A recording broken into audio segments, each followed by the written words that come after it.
Lecture du prophète Ésaïe au chapitre 11. Un rameau sortira de la souche de Jessé, un rejeton jaillira de ses racines. Sur lui reposera l'esprit du Seigneur, esprit de sagesse et de discernement, esprit de conseil et de vaillance, esprit de connaissance et de crainte du Seigneur, et il lui inspirera la crainte du Seigneur. Il ne jugera pas d'après ce que voient ses yeux, il ne se prononcera pas d'après ce qu'entendent ses oreilles, il jugera les faibles avec justice, il se prononcera dans l'équité envers les pauvres du pays.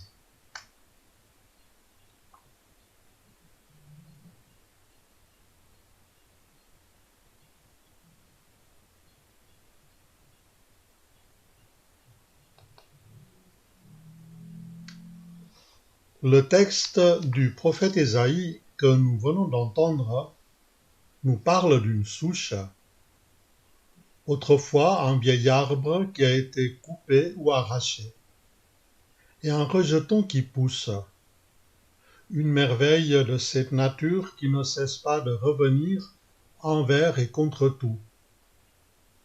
Le prophète Ésaïe parle au peuple de Juda en 701 avant Jésus-Christ, après l'invasion de Sennacherib, roi d'Assyrie.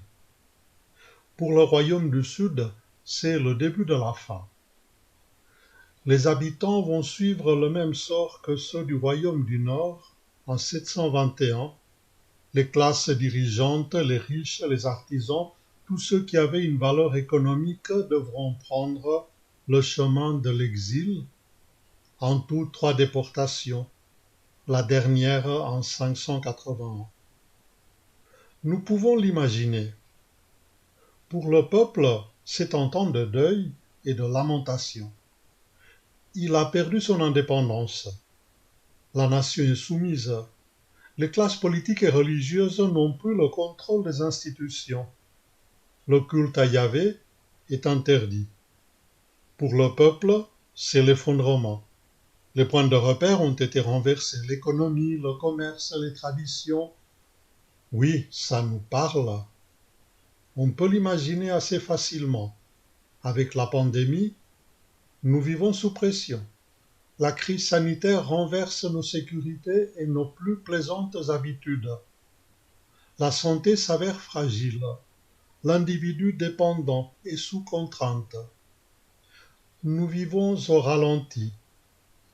Nous avions l'habitude de la libre circulation, du divertissement, des solutions rapides, de la surabondance économique et du miracle technologique. Et nous voilà en exil d'une société confortable. La liberté et les droits fondamentaux deviennent des drapeaux qu'on agite pour crier la désespération et la peur. Les foules ici et là perdent patience, occupent les rues et les places pour dire leur ras-le-bol. Fanatisme, radicalisation, populisme, voici entre autres les nouvelles valeurs refuges pour ce vieux monde. Mais de Jessé, le père de David, le deuxième roi d'Israël, de cette vieille souche, la vie peut revenir. Elle peut nourrir de nouvelles forces, ranimer le désir de se battre, de réinventer.